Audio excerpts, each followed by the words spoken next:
नमस्कार, मैं हूं पवन त्यागी। जैसे जैसे 2024 का लोकसभा का चुनाव पास आता जा रहा है, कई मीडिया चैनल अब सर्वे दिखाने में लग गए हैं। इंडिया टीवी ने जब से भारतीय जनता पार्टी गठबंधन को 350 से अधिक सीटें दिखाई हैं, खलबली मच गई है। क्योंकि इंडिया टीवी वो चैनल है जो अब पिछले काफ़ी दिनों से महसूस कर रहे थे कि वो भारतीय जनता पार्टी के कुछ विरुद्ध में ही खबरें चला रहे थे।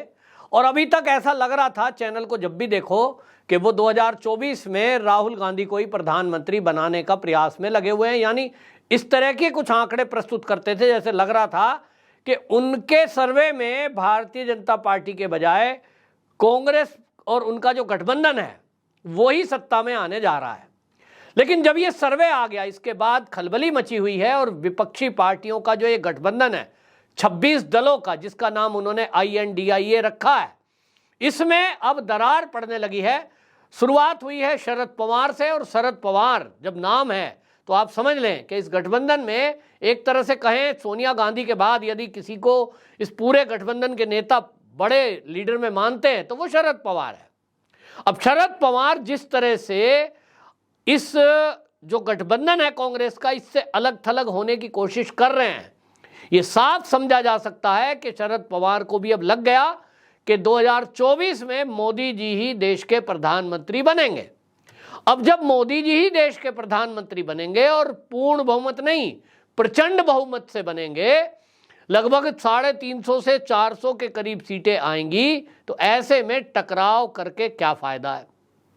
और इसीलिए शरद पवार ने अब मुंबई में होने वाली जो बैठक थी अगस्त में, जिसकी तारीख रखी गई थी 25-26 तारीख में, और यह तय हुआ था कि अगली मीटिंग जो है हम गठबंधनों के लीडर मिलेंगे और एक अपनी कार्यकारिणी बना लेंगे।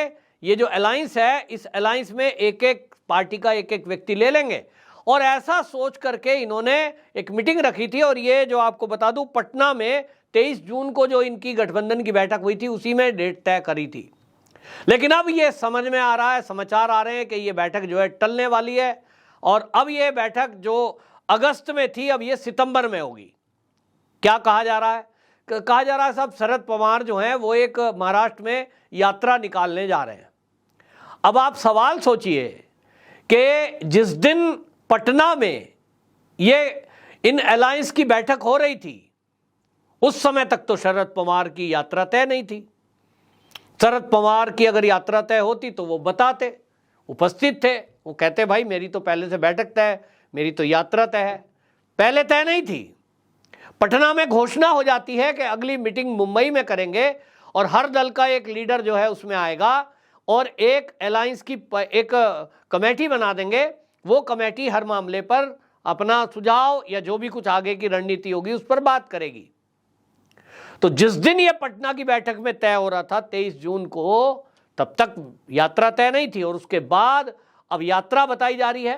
तो अब आप समझ सकते हैं कि ये जो है, जिसको कहते हैं कि कल्टी मारना देसी भाषा में, ये शरद पवार ने चल दिया है। इसी बीच एक और खबर आई थी जिसको लेकर कांग्रेस के जो अध्यक्ष हैं मल्लिकार्जुन खड़गे, उन्होंने नाराजगी जताई थी, और वो था कि मोदी जी को शरद पवार अपने हाथ से एक अवार्ड देने जा रहे हैं। और ये अवार्ड कार्यक्रम होने जा रहा है, और वो अवार्ड कार्यक्रम होगा उस दिन जिस दिन ये संसद में प्रस्ताव पास करेंगे। दिल्ली का जो अध्यादेश है उसके विरुद्ध एक कानून बनने जा रहा है, वो बिल सोमवार को पेश होगा। और इसी बीच शरद पवार वो एक कार्यक्रम कर रहे होंगे पुणे में, और वहाँ तिलक स्मारक मंदिर ट्रस्ट ये कार्यक्रम आयोजित कर रहा है। उसने मुख्य जो अतिथि है वो शरद पवार है, आयोजनकर्ता उद्धव ठाकरे शिवसेना है, और अवार्ड दिया जाएगा देश के प्रधानमंत्री मोदी जी को। अब जब ये खबर आई कि मोदी जी उस अवार्ड में आ रहे हैं और अवार्ड फंक्शन में अवार्ड मोदी जी को ही दिया जा रहा है, लोकमान्य तिलक पुरस्कार, तो शरद पवार अपनी तरफ से जब अवार्ड देंगे तो 2 शब्द भी बोलने होंगे। और मुख्य वक्ता के तौर पर अगर वो 2 शब्द बोलेंगे तो भाई ये भी बताया जाएगा कि अवार्ड क्यों दिया जा रहा है। लोकमान्य तिलक अवार्ड अगर आप दे रहे हैं साल में किसी को, तो लोकमान्य तिलक अवार्ड उस व्यक्ति को ये संस्था देती है जिसको माना जाता है कि उसने देश की तरक्की के लिए, राष्ट्र हित के लिए बहुत अच्छे काम पिछले 1 साल में किए हैं। अब शरद पवार मुख्य वक्ता होंगे और वहां लोकमान्य की छवि मोदी जी में बताएंगे, जिसलिए उनको अवार्ड मिला है। तो भाई विपक्षी पार्टियों में कैसा फिर रहेगा? ये तो इनको तो काम दिया गया है। कांग्रेस की जो सर्वे सर्वा हैं सोनिया गांधी जी के द्वारा कि आपको मोदी जी को केवल गाली देनी है, तारीफ का तो सवाल ही नहीं उठता। आप उन मोदी जी को मौत का सौदागर कहिए, आप मोदी जी को चोर कहिए, और अभी अभी एक नया लीडर शामिल हुआ है टुकड़े टुकड़े गैंग का, कन्हैया कुमार, वो क्या शब्द बोल रहा है मैं अपने मुंह से नहीं बोल सकता, क्योंकि मोदी जी मेरे पिता तुल्य हैं, मेरे पूजनीय हैं, मेरे आदरणीय हैं, मैं उस शब्द को बोल भी नहीं सकता। उसने जो शब्द बोला है वो पूरे देश का अपमान है।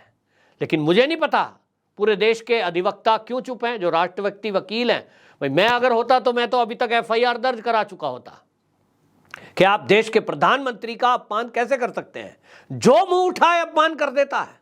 और कांग्रेस में जो मोदी जी का अपमान करे, जितना ज्यादा कड़े शब्दों से करे, विभत्स तरीके से करे, उसको उतने ही बड़ा पद दे दिया जाता है। ये तो परंपरा रही है कांग्रेस की। और जो कांग्रेस में मोदी जी की तारीफ कर दे, हिंदुत्व की तारीफ कर दे, संघ की तारीफ कर दे, संघ के कार्यक्रम में चला जाए, उसको तो निकाल के बाहर कर देते हैं। अब ये हो रहा है। तो शरद पवार जी मोदी जी की तारीफ करेंगे, नहीं करनी होती तो वो नहीं जाते। भाई आयोजकों ने बताया ही होगा कि हम मोदी जी को बुला रहे हैं और ये अवार्ड इस बार मोदी जी को दिया जाएगा, आप मुख्य वक्ता रहेंगे तो आप ही के हाथ से ये दिया जाएगा। तो शरद पवार मना भी कर सकते थे, भाई मैं तो नहीं दे सकता क्योंकि मोदी जी की बड़ाई मैं तो कर नहीं सकता। अब उनको मोदी जी की बड़ाई करनी है, इसको उल्टा भी है। मैं इसकी पुष्टि नहीं कर रहा हूं, लेकिन जो अपुष्ट खबरें मेरे पास पुणे से आ रही हैं, कुछ पत्रकार मित्र हैं वो बता रहे हैं कि मामला उल्टा है। और मामला कैसा है?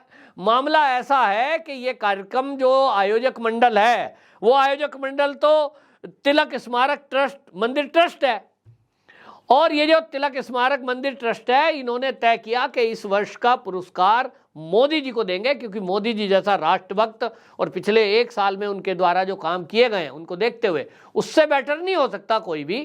तो इन्हों से बाकायदा ये कहा गया कि भाई हमको बुलाओ, ये तो आने ही थे कार्यक्रम में। तो अब ये आ रहे हैं, उनके हाथ से दिया जा रहा है ताकि मोदी जी की तारीफ कर सकें। मोदी जी की तारीफ करेंगे तो ये शरद पवार को लग गया है कि ये कांग्रेस के गठबंधन में शामिल होकर मिलना क्या है, कुछ भी नहीं मिलना। मिलेगी ईडी CBI इनकी जांच मिलेगी, लगे रहिए। और इधर मोदी जी की तारीफ करेंगे तो मोदी जी का आशीर्वाद मिलेगा, सहयोग मिलेगा। हो सकता है आज नहीं तो कल बेटी का कल्याण हो जाए, और कम से कम अपना भी कल्याण कुछ ना कुछ हो ही जाएगा। भतीजा अजीत को जो भेजा गया है, वो मैं उसको भेजा गया कहता हूं, वो गए नहीं है।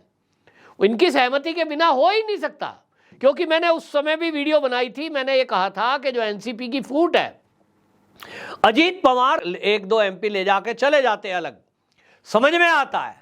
लेकिन उनके छगन भुजबल जैसा नेता, प्रफुल्ल पटेल जैसा नेता, जो उनका एक तरह से शरद पवार को भगवान मानने वाला, वो कैसे जा सकता है? और अगर गए तो बगैर इनकी सहमति के जा ही नहीं सकते। फिर आपने बाद में देख ही लिया, मेरी बात सच हो गई कि ये आशीर्वाद लेने के लिए सारा मंत्रिमंडल पहुंच गया, भतीजे जी भी पहुंच गए, और वो 2-2 3-3 बार पहुंच गए, वो जाते रहेंगे। ये बता रहा है सब मिली भगत है, यानी सहमति है। शरद पवार जी को लग गया कि भविष्य भाजपा के साथ है, ना कि इन नकाराओं के साथ जो देश विरोधी काम करते हैं, देश विरोधी बयान देते हैं, देश का अपमान करते हैं। और राहुल गांधी विदेशों में जाकर नैरेटिव चलाता है, जॉर्ज सोरोस जैसे व्यक्ति के संगठनों में भाषणबाजी देता है, संगठन में शामिल होता है। आज नहीं तो कल जब पोल खुलेगी तो ये जितने लोग मिले हुए हैं, ये मुंह दिखाने लायक नहीं रहने वाले हैं।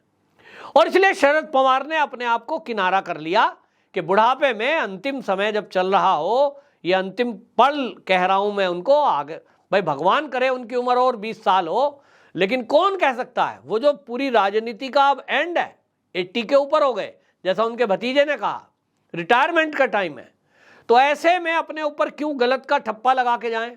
आने वाले समय में कांग्रेस समेत कई ऐसे दल जो ये INDIA संगठन में शामिल हैं, आपको उनके घोटाले, घपले, देश विरोधी बातें आपके सामने आएंगी। तो जो ये समझ रहे हैं कि जिनको समझ नहीं है वो तो वहीं रहेंगे, या जिनको लूटने का शौक है वो वहीं रहेंगे, लेकिन जिनको समझ आ रही है राजनीति की कि होने वाला क्या है, वो समय को देखते हुए ही अपना परिवर्तन कर ले रहे हैं। तो अकलमंद व्यक्ति डूबती नाव में कभी सवार नहीं होता। इसका मतलब आप समझ रहे हैं, जो उस नाव में सवार हैं राहुल गांधी वाली में, वो तो डूबती हुई है, सारे सर्वे कह रहे हैं। अब तो इंडिया टीवी ने भी दिखा दिया। तो डूबते जहाज में कौन बैठता है भाई, अकलमंद या बुद्धिमान या मूर्ख आदमी? आप ही देख लो। शरद पवार वो मूर्ख तो नहीं है, उनको तो चाणक्य की संज्ञा दी है लोगों ने। वो क्यों रहेंगे उस नाव में? बेशक आपको वो बैठक में दिखाई दे जाएं, लेकिन उन्होंने इन दो घटनाओं से, कि एक तो अपनी यात्रा घोषित कर दी उसी डेट में और पोस्टपोन करा दी, ऐसी खबर आ रही है कि वो मीटिंग अगले महीने होगी। ये इशारा है कि भाई मैं इनके साथ नहीं हूं, ये मेरे को लेके चल रहे हैं, मेरे से चिपक रहे हैं, मैं इनसे अलग हो रहा हूं। दूसरा, मोदी जी का कार्यक्रम, अब देखना होगा शरद पवार उस दिन मोदी जी के बारे में क्या कहते हैं। इतना तो तय है कि मोदी जी को वो अपशब्द तो नहीं कहेंगे, तारीफ ही करेंगे। और यही तारीफ, ये जो पूरा INDIA गठबंधन है, उनके लिए एक आईना होगा कि देखिए भैया, आपके गठबंधन का एक व्यक्ति मोदी जी की कैसी तारीफ कर रहा है, तो आप किस मुंह से उनको बुरा कह रहे हो। तो इन्हीं का नैरेटिव इन्हीं के ऊपर आने वाला है। और ये इस INDIA गठबंधन का, कांग्रेस का, आप देख लीजिए, वो UPA ही बचेगा, UPA ही रहेगा। और अभी भी इसमें कौन शामिल है? केवल एक नया नाम जो शामिल हुआ है वो आम आदमी पार्टी शामिल हुई है। चिंता ना करिए, कुछ दिनों में पोल खुलने वाली है और एक दो नेता और जेल जाने वाले हैं। और कहा तो ये जा रहा है कि केजरीवाल जी का जेल जाने का नंबर है। तो ये गठबंधन अपने आप में दिखाई दे रहा है, ये मजबूरी का बंधन है। और ये मजबूरी का बंधन, जो जेल जाने वाले हैं, जिनके ऊपर केस है भ्रष्टाचार के, ये सब आरोपी एक जगह इकट्ठे हो गए हैं। तो धीरे धीरे इसी तरह खिसकते नजर आएंगे आपको। इसमें से वो दल जो पाक साफ हैं, जिनका कोई भ्रष्टाचार का केस नहीं है, उन्हें दिखाई देगा कि 24 में जब मोदी जी आ रहे हैं तो भाई उनके साथ जाने में ही फायदा है। तो शरद पवार जी ने समय रहते जो कदम उठाया है, मुझे लगता है कि वो उनकी रणनीति का एक हिस्सा है। वास्तव में उनको इशारा देना है मोदी जी को। ये पीछे आएंगे, फिर से इस मैटर को देखते हैं, सितंबर में करेंगे। लेकिन अब ये भी देखना होगा कि उसमें क्या होने वाला है, क्योंकि अभी तक तो बिना दूल्हे की बारात ये लेकर के कांग्रेसी चल रहे हैं। आगे आने वाले समय देखिए होता है क्या। वंदे मातरम।